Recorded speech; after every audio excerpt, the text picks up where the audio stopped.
Hi, good morning, everyone. I'm going to go ahead and call the study session for February 13th to order and ask the clerk for a roll call, please. Director Brett Eccles, Here. Vice Secretary Robert Uten, Here. Secretary Arthur Perry. Here. And President Michael Schaefer. Here. Thank you. Jean. Public comments. This is the time set aside for persons to make comments within our subject matter jurisdiction and not on the agenda.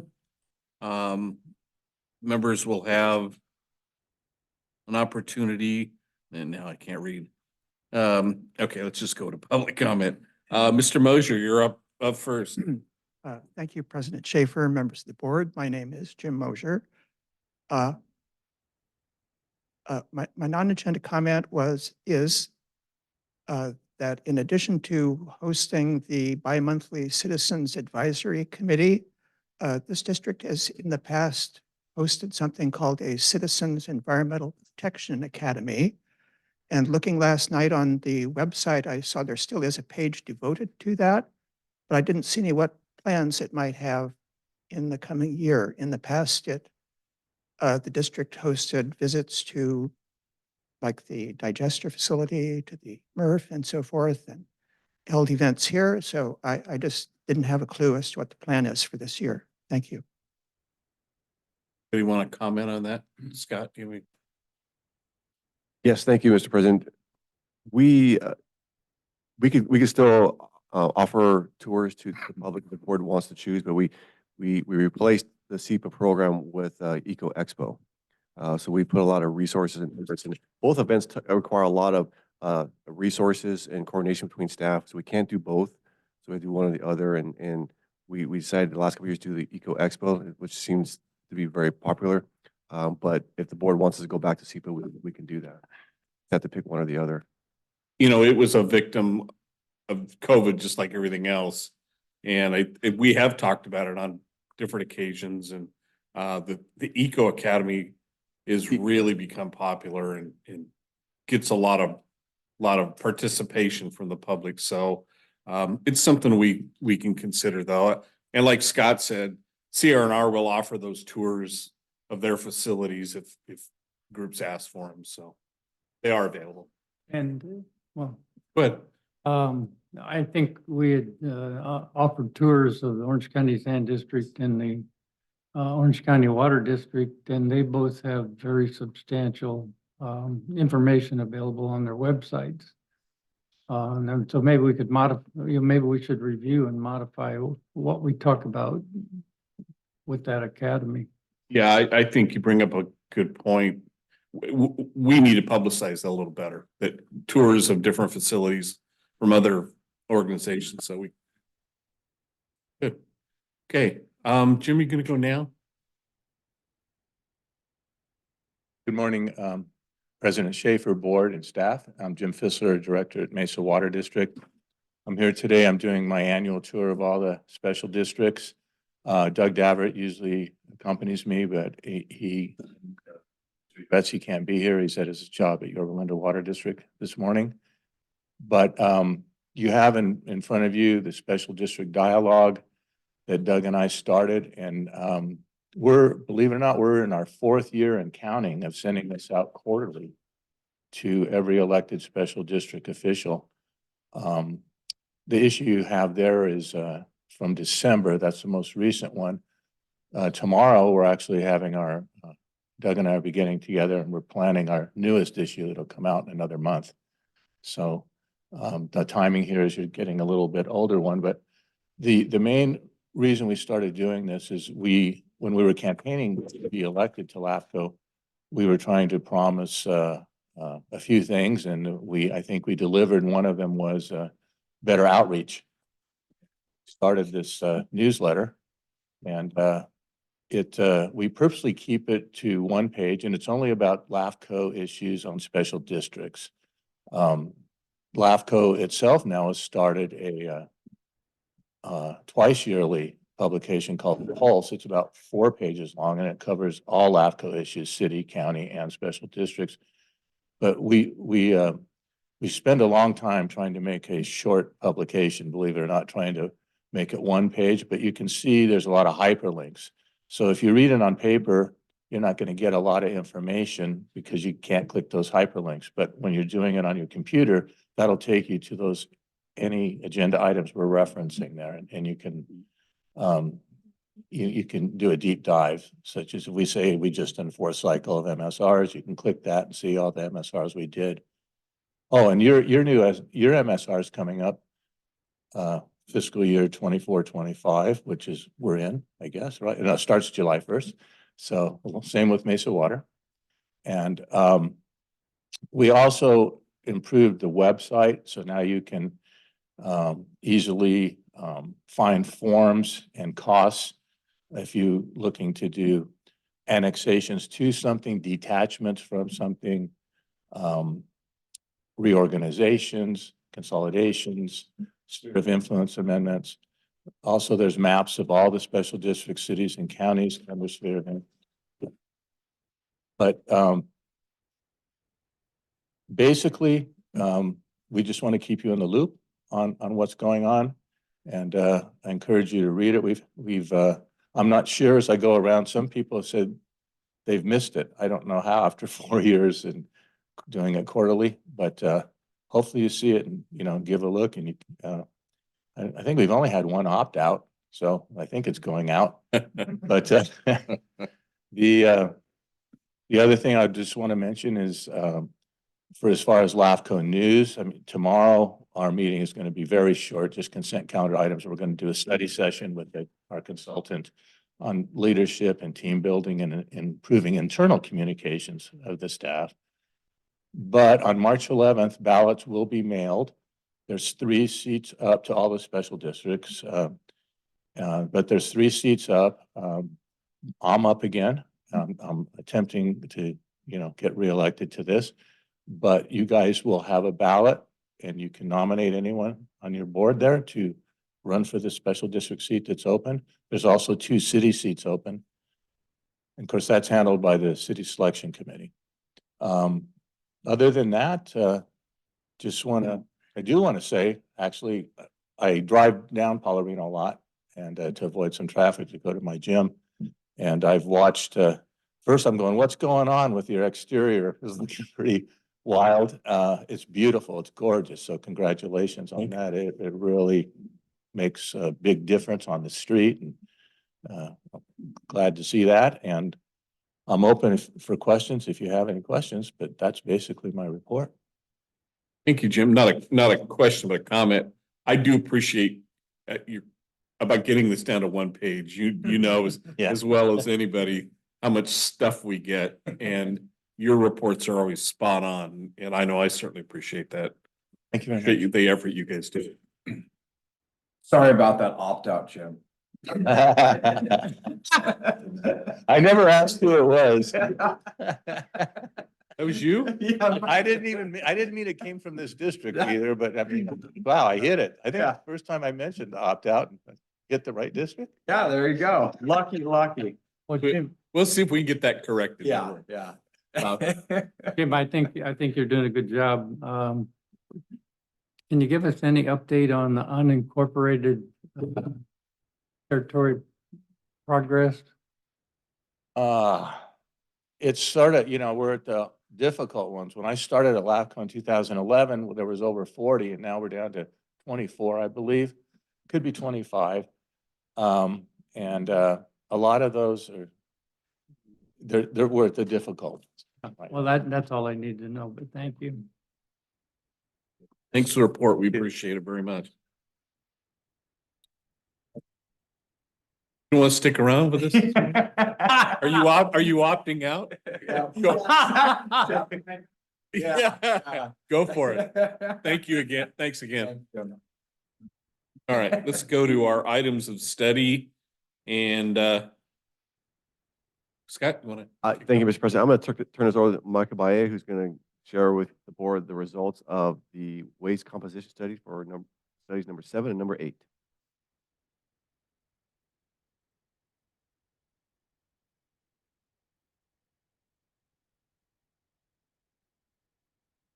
President Schaefer, members of the board. Mike? We did a couple of Friday routes this time. The first sort was bordered by Sunflower and Fairview and South Coast Drive and Bear Street. The sort was done as it always is. We dump out and we take a random sampling of between 200 and 300 pounds.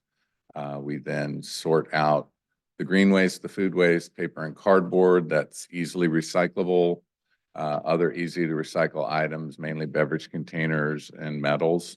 And then we do a separate category for cardboard and paper that are wet, because those are likely materials that'll be dry and recyclable with the 3-container program. And the remaining waste we consider trash. So basically on this sample, if we could go through to the next page, we had a lot of green waste. 21% was green material. But if we could scroll all the way through to that picture, I believe it was an anomaly. We had, it looks like dry. That's a succulent that was very wet and heavy. And then there was also a bush with very thick branches. So that was about 30.22% of the load was that, the 46 pounds plus the 9% of food waste. But really, I think it was an anomaly. So I did want to point that out. If we could go to the summary. I basically refer to that. I don't think it's typical. It wasn't grass clippings. It looks like just the luck of the draw. We do a grid of the whole pile and we put cans where we put them. And we don't fine tune where we put them. So it stays random. But again, that one was pretty typical for everything, including food waste. It's just the green waste was high. And I believe that was just luck of the draw on the sample. So if we could go to number 8. Number 8 was basically the Mesa Del Mar community. And let's go to the summary page for that one. As you can see, we had the lowest amount of green waste. That load was very light on green waste and our sample was extremely light. Food waste was just a bit above the 10% level that we consider ideal. And everything else was fairly typical. So what we saw over the course of the year is we started out, and really I think the most important thing to track is what we call prohibited container contaminants. That would be green waste and food waste that are in the trash container because you have a separate container for it. We started out at 24% contamination of that nature, then 27, then 18, then 17.5%. If you look at the last half of the year, we were at 13.4%, 10.51%, and then this load was 12.53%. So really the anomaly, the 30% on the sort number 7, like I said, can be explained with sampling. So I think overall the trend is very positive. It looks like people are utilizing those containers. It'd be curious to know if additional containers were put in service in those areas. So, you know, that's the reason for participation, or is it simply that the educational messaging is getting through and people are sorting the material better? So this is one that had light green waste. This one was very light. There was The weather, virtually. did it rain that week, for example? Do you know? Well, we did the sorts on the same day. So again, we had wet material in one container. Yeah. We had very little green material in the other truck.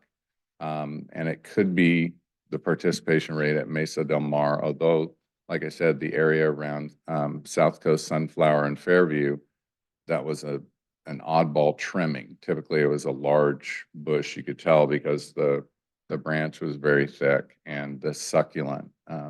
So I think, again, what we've seen in the last half of the year is a definite improvement in participation, at least as far as keeping the organics out of the trash bin.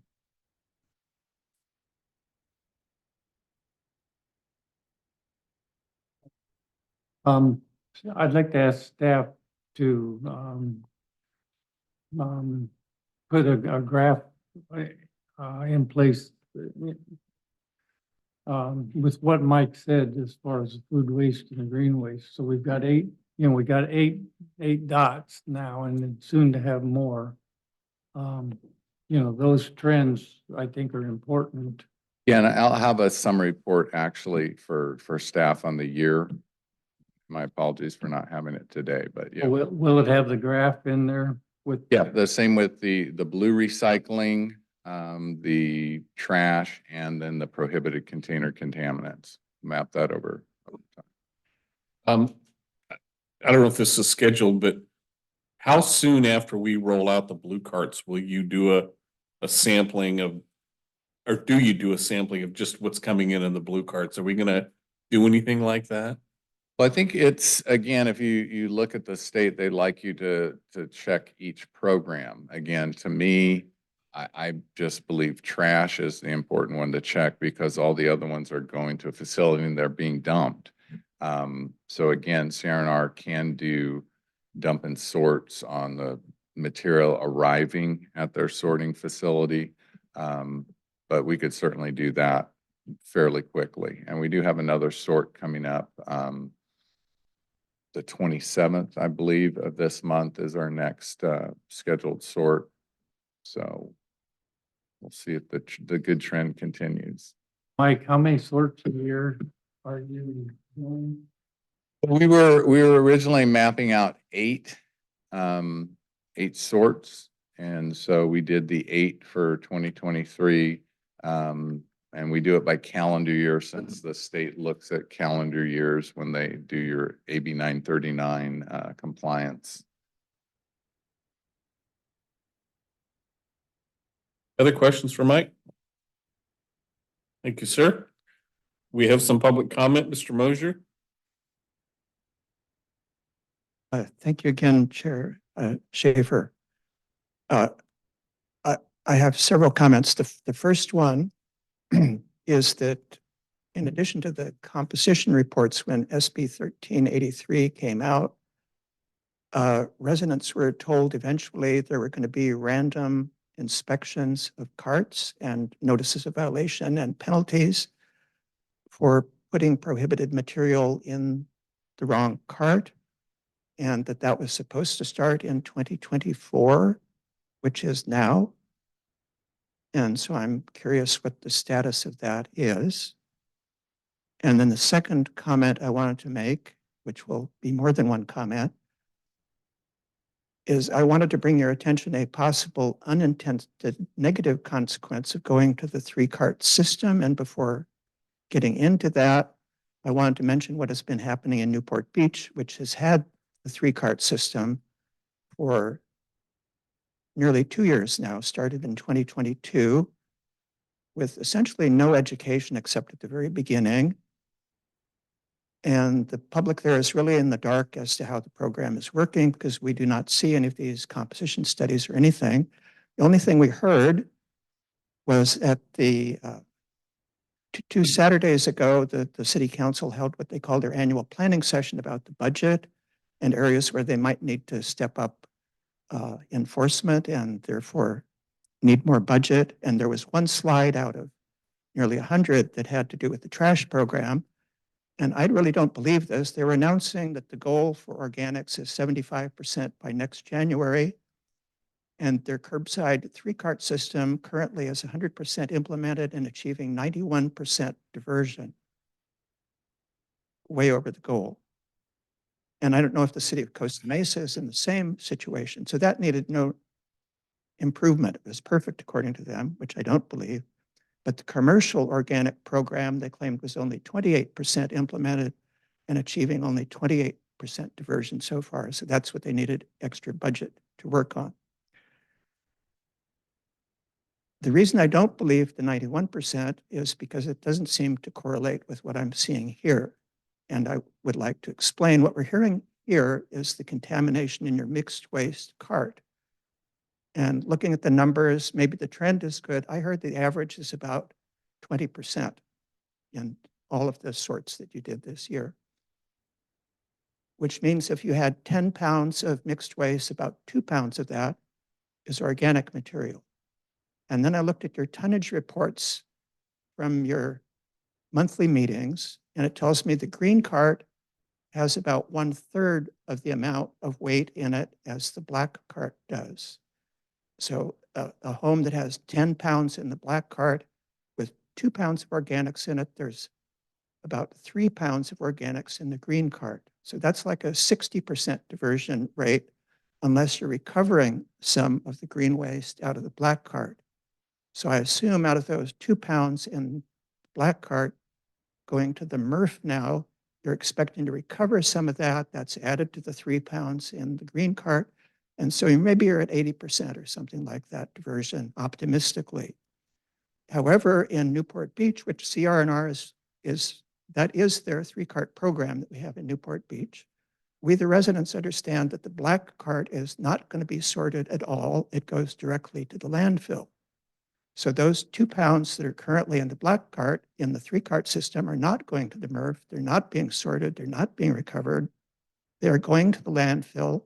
So you will have 3 pounds collected, 2 pounds going to the landfill. You will be nowhere near the 75% goal. So perhaps Mr. Balliet can explain if I'm misunderstanding that or not.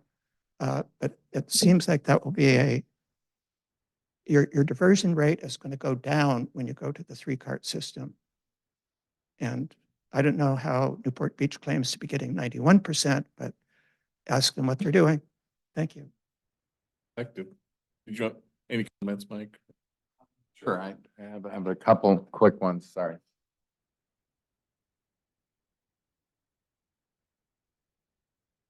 I think Mr. Moser brings up a good point. I think in your organics cart, at least at the Costa Mesa reports I'm looking at, your diversion rates are really high, like 96% of that material is diverted. But again, the goal is organics overall, so it's organics in every container. So again, the math is probably pretty close. With your MRF sort, a few years ago, I estimated you were at about 72% of your organics being diverted at that time. Again, we can do some rough calculations on that for you along with the chart if you'd like. But that's a common and an unintended consequence of moving to a 3-cart program is that trash cart is just going straight to the landfill. So any materials in there that are being recovered now won't be. I wouldn't say it's a silver lining, but the reality is the state is not measuring individual entities, cities, special district for compliance with this. It's an overall goal. So we will be treated the same regardless of how great we're doing, how poor we're doing. We either meet the target or we don't. We didn't meet the target of 50%. So again, hopefully we rally, but I think the 75 by 2025 is probably a bridge too far for the state at this point. All right, thanks. The part about enforcement and fines and things, I know we had agenda or put that off on the ad hoc solid waste committee, which has not met yet. So but we don't have to enforce that or do anything with the fines until we actually give them their card, I assume. Is that correct? Well, according to the SB 13, enforcement is supposed to occur in 2024. But the board directed staff to hold off on doing any enforcements until the ad hoc committee, the solid waste ad hoc committee could do some more study about it and see if it's warranted, because what we're hearing from Sacramento is that Sacramento is not going to enforce the agencies to enforce SB 13.3 require them to issue fines. So that was kind of a game changer. So the board decided, well, do we really need to do an enforcement program? So the solid waste ad hoc committee is going to hash that out and bring the recommendations back to the board. So it is in the works, yeah. Yes. I thought we had in part of our agreement with addressing one of Jim's comment or Mr. Moser's comments, there was going to be there was a pilot program for can inspection, and I thought that part of our agreement with CR&R was that they were going to continue that. They're still lifting lids and they're still inspecting and then they'll give a notice. So that notice saying, hey, oh, by the way, did you know this law is in effect there? But there's no fines. But they still will be notified that they need to do a better job on sort of separating the materials. I was referring to the individual cart inspection. Yes, that's when they lift the lids, they inspect the carts. They lift the lids, yes. And then if they see a lot of contamination, then they'll give a notice, to put a notice on the cart. I'm not quite sure how we make that connection for Mr. Mosier and the public. Anyway. Thanks, Mike. Always. Sorry, what? Opt out. buddy. You could opt me out. I'm very sorry. Go ahead. Just to follow up, on the Newport presentation, looks like they had a staff report a few months ago. I'd just be curious, since they have done a 3-cart for at least a year or two. 90% seems, I'd just be curious what went into that. So maybe you could talk to some counterparts over there and see what's doing. Yes, I made some notes to get a copy of that slide presentation, and I believe, as Mike Bies said, they mean 91% diversion of organics, not the overall trash. So I think Right. that's what they're Just- referring, but we can Yeah, follow that's what up I with thought. it. Maybe at an upcoming appropriate meeting, just maybe throw some of Newport's best practices or what they've learned, what they blah, blah, blah, since they've been doing it for a little while. Awesome. Thank you. Okay, again, thanks, Mike. All right, let's go to item C2. Thank you, Mr. President. So, Marissa Pereira is not here today. She's not feeling very well, so the board has a couple options.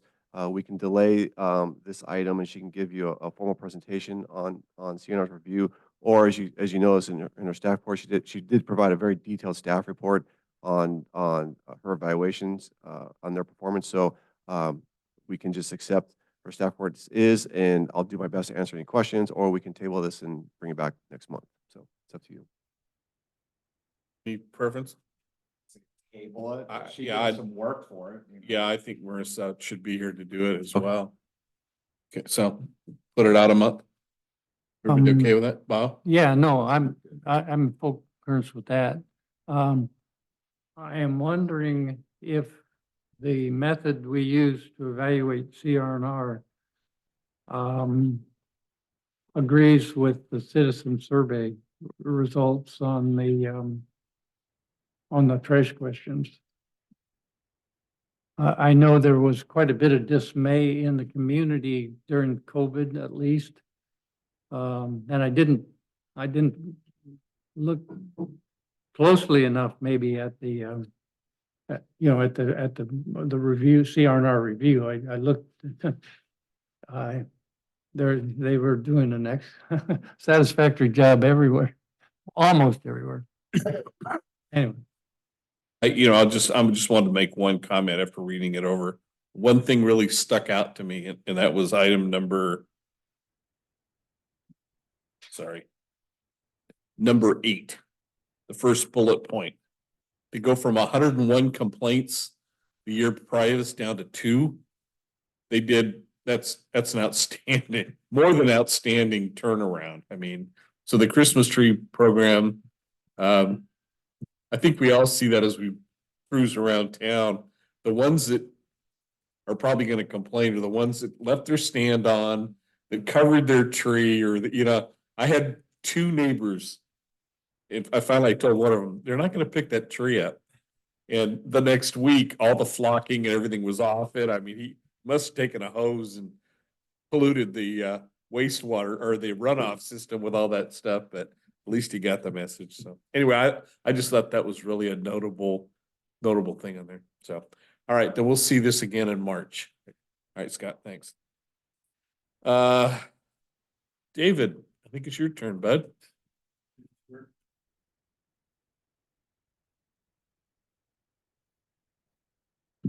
Morning, President Schaefer, members of the board. I'm here to present my report for code enforcement for the month of January.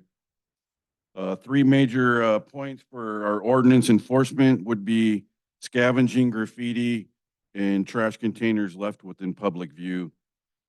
Uh, in the month of January, I caught 6 scavengers throughout the city. Denoted these were all first contacts, even though some of them were in repeat offender areas.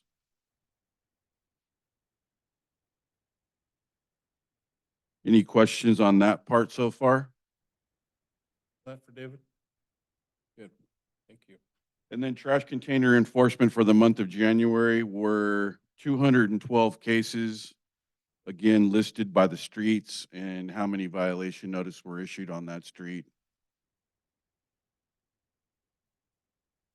Done that from anybody. And then in the month of January, I had no cases of graffiti to report. Weather even affects all this stuff too.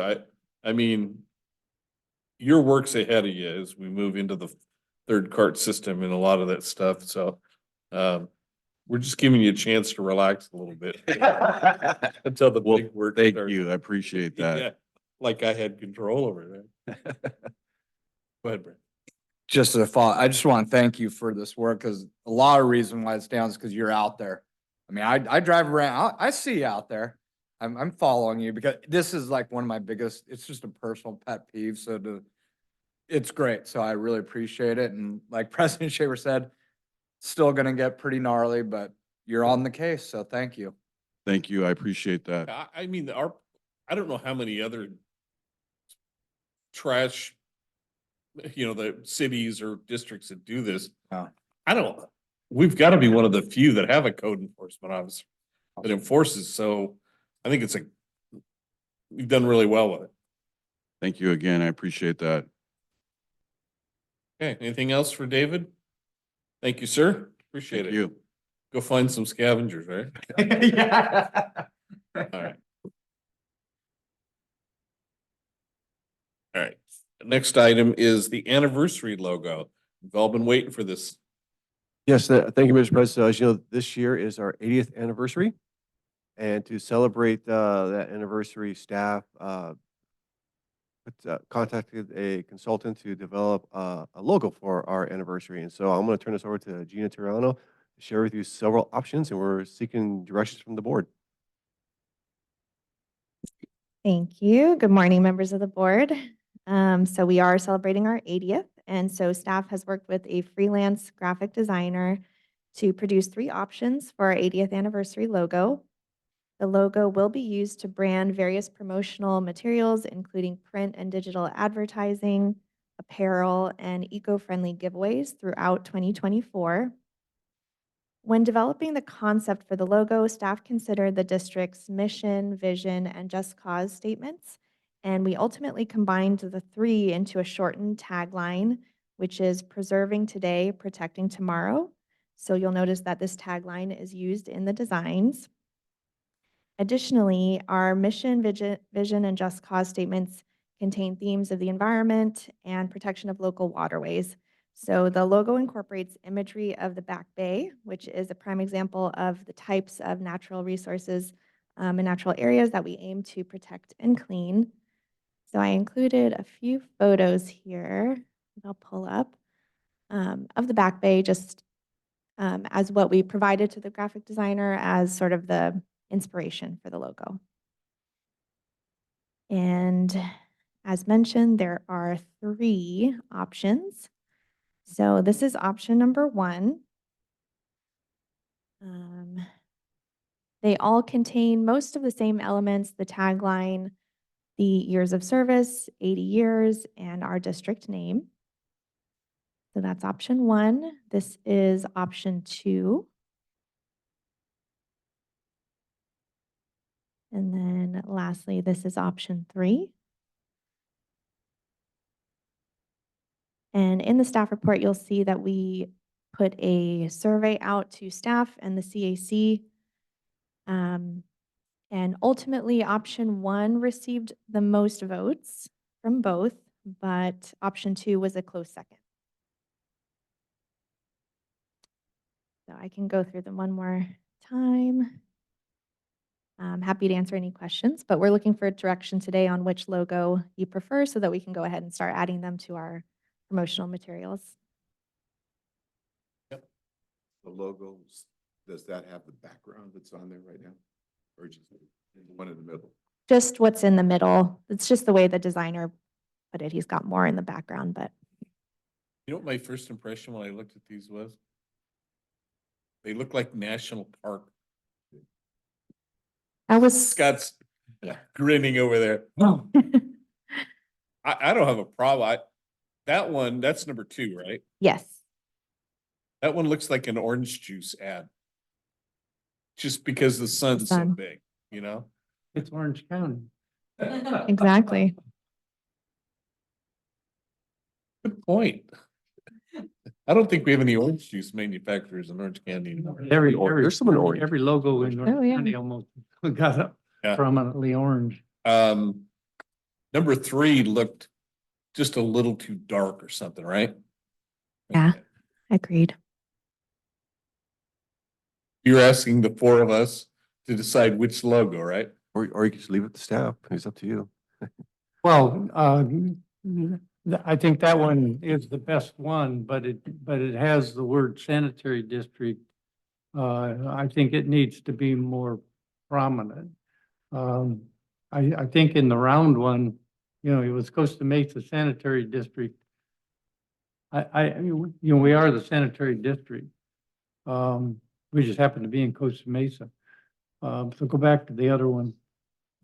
I would just make the sanitary district more prominent and more distinct, maybe, yeah, well, that's it. We'd have to have Really the designer good- redesign good it, good but catch. Yeah. Good. You were hacking my house last night through Alexa or Siri or something, because I showed my wife, as I do, because she has better taste than me, and we talked about the same thing. She's like, this looks like a city advertisement, That's not the the problem, sanitary yeah. district. But yeah, I like option 1. Option 2, to me, it seems, sorry, it looks like a 60s logo to me. I don't know why, it just does. Something wrong with the 60s or? Yeah. Some of us grew up with that shit. A few things wrong, of but you we were won't born go in there. Yeah. But I agree, if we could tweak the sanitary district in the Costa Mesa, I think option 1's fine,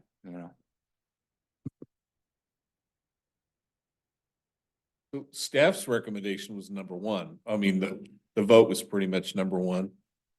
yes,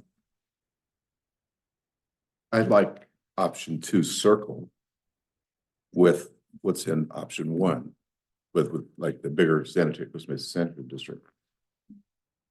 Does that make sense? Make it a circle instead of a. Whatever that octagon or whatever that is.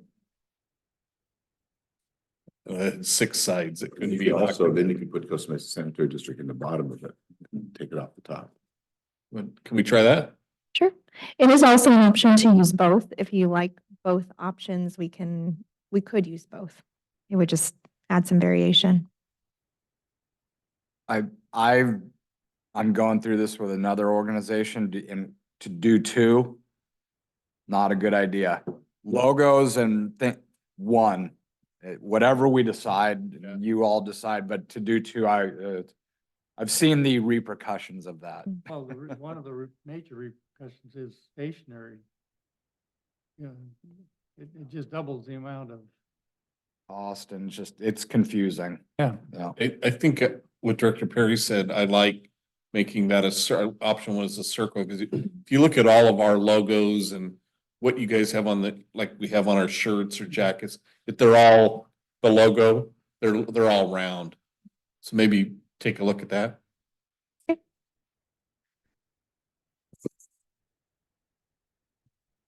I'd have never thought 80 years was a big deal, but as I get closer to 80 myself, it is a big deal, right, Bob?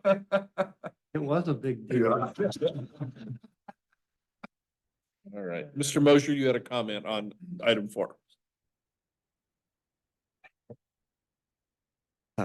Yeah, first, I have two comments. First comment is you might want to ask. It was not clear to me from the presentation if the intention is to use this logo in addition to the standard logo behind you on materials, or to use it in lieu of that, or have this on some things and that logo on the other. If it's a standalone to be used separately, I kind of like the round one because it's kind of this year's substitute for your normal logo.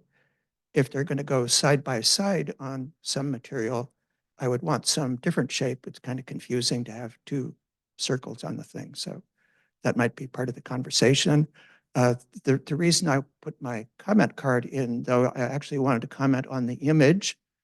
I don't know if you all recognize this, but if you participated in the district's participation in the Coastal Cleanup Day at the Muth Center in the Back Bay, what the image is of here is the lower reaches of the Santa Ana Delhi Channel, where it flows into the Upper Bay. And it has historic significance, as I understand it. In the geologic past, not all that many thousands of years ago, that's actually where the Santa Ana River flowed into the Upper Bay before some huge catastrophic event caused it to move over to the Costa Mesa Huntington Beach border, where it currently flows.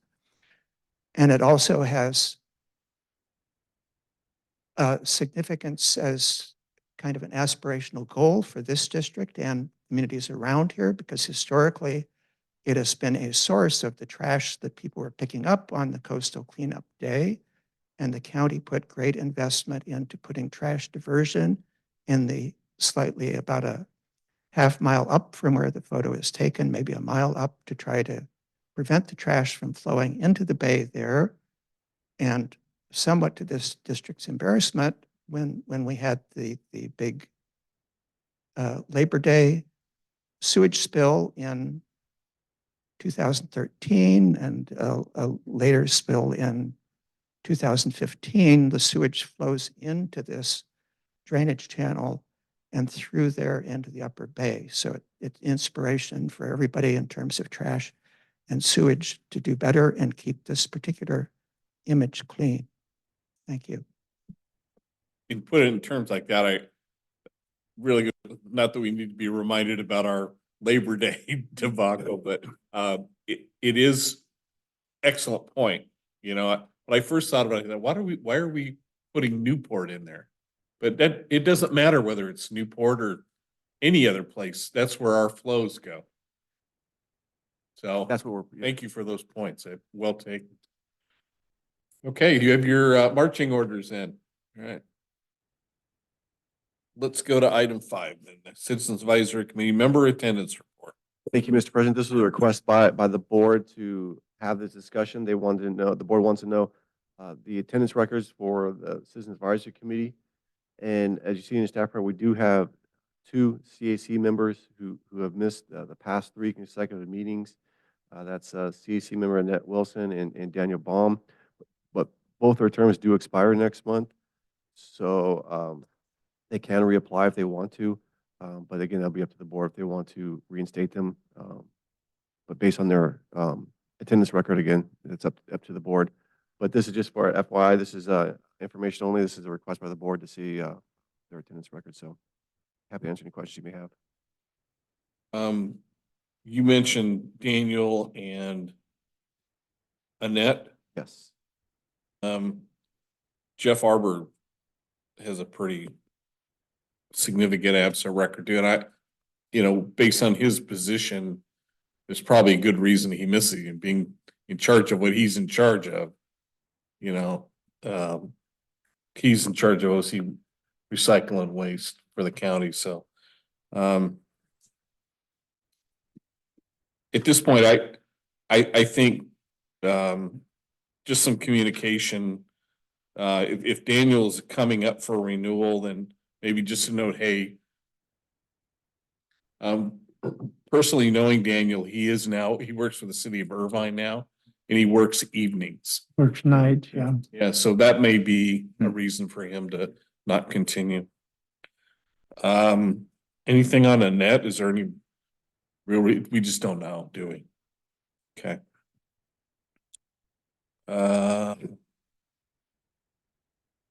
Questions? I think, go ahead. On any and all of them, quite, I mean, just a memo like, hey, if you're, I mean, you said a few of them are coming up for reappointment in a month or so, right? So just say, hey, you know, attendance is expected, blah, blah, blah, blah, and over the past 2 years or a year, whatever, you've missed X amount of meetings, like,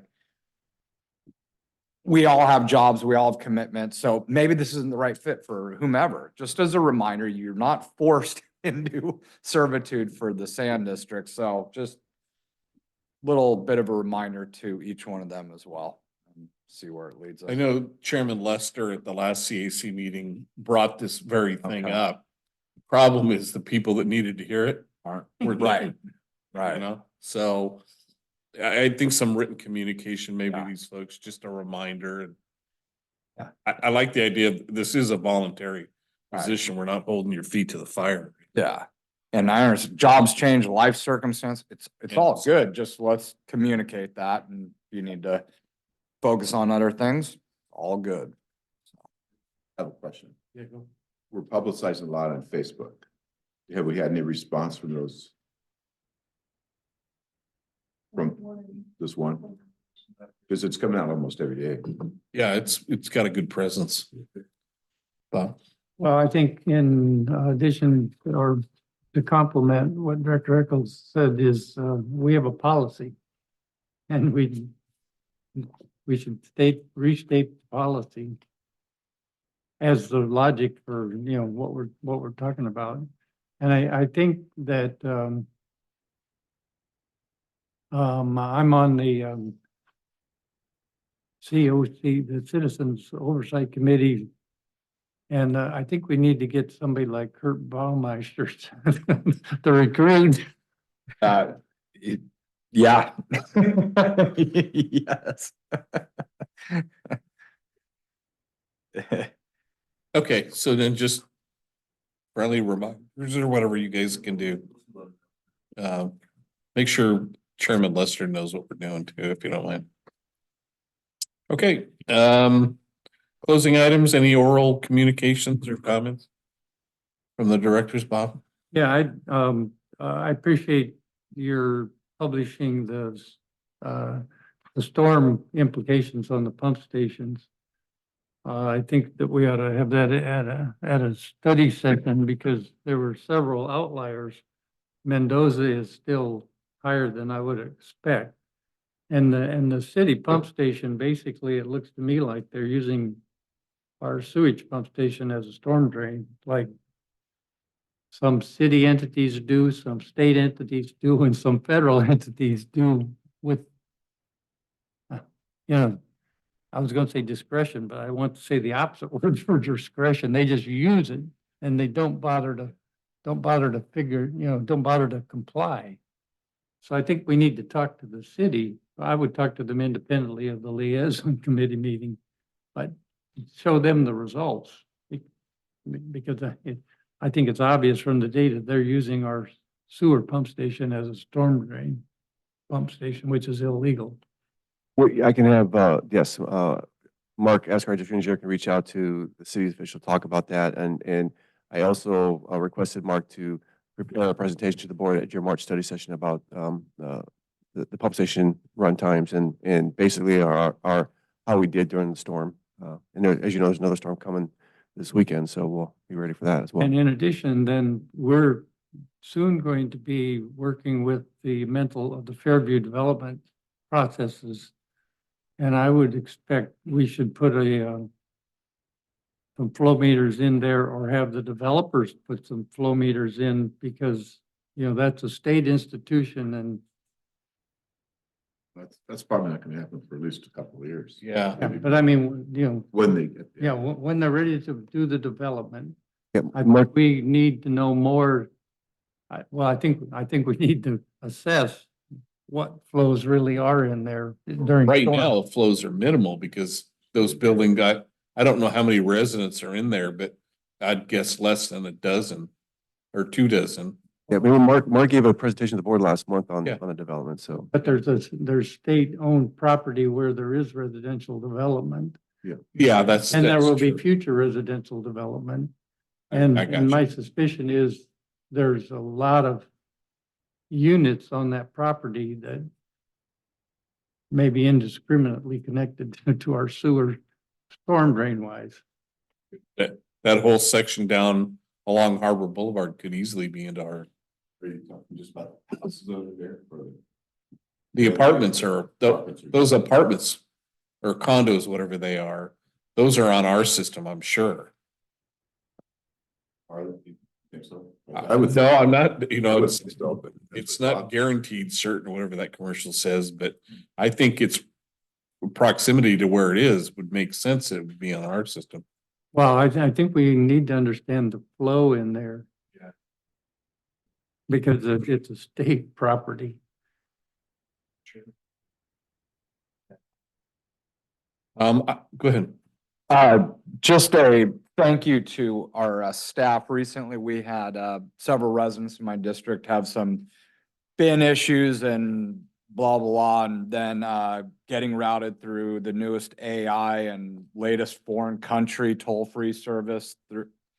Very frustrating for them. And then the minute our staff became aware of it, resolved the issue in a matter of like 1 or 2 days. And the responsiveness is why the polling results show our staff is like almost perfect. Could always improve everything, but right there. And so got to see it firsthand, and the residents were very, very happy that it was resolved after some of their frustration with the toll-free through CRR&R and going routing all over the place. Like one call, one email to our staff, took care of it within a matter of days. So thank you. That was awesome. Good comments. I had a couple of quick things. Talking about pump stations, you watch the news, and I think we're all acutely aware of landslides, and we see these things happening, these billion-dollar houses in southern Orange County and parts of LA County that are falling into Do we have any pump stations that have any threat from any kind of, not even the one on Irvine? Any What any about kind of threat, Apple? what kind of threat are you referring to, like a landslide? It just, I'm not really not necessarily landslides, but are they on a situation where their under part could slide? I mean, Avamore, isn't it elevated some, or am I overthinking this? Um, Don't be afraid to say I'm overthinking. no, Avamore, is in a slope, or I guess it's on the side of the road between the slope. There's houses up above, there's a slope, our pump station's in the road. So our pump station's at roadway level. And I don't know what the slope is, it probably 8-10 feet at the most. Okay.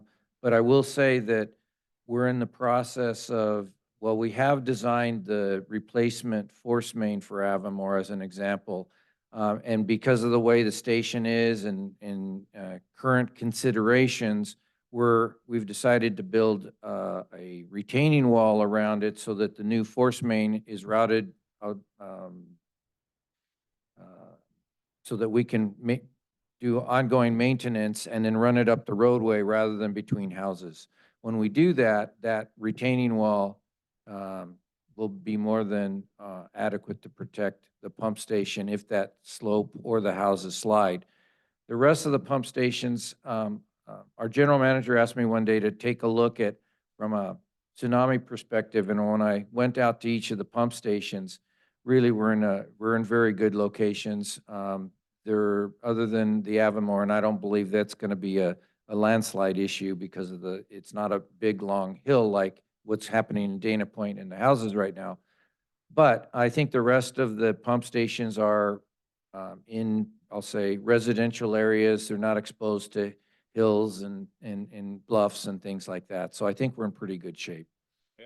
My initial thought, I was thinking about President, because it's probably, big a chance for slippage because down into the canyon there.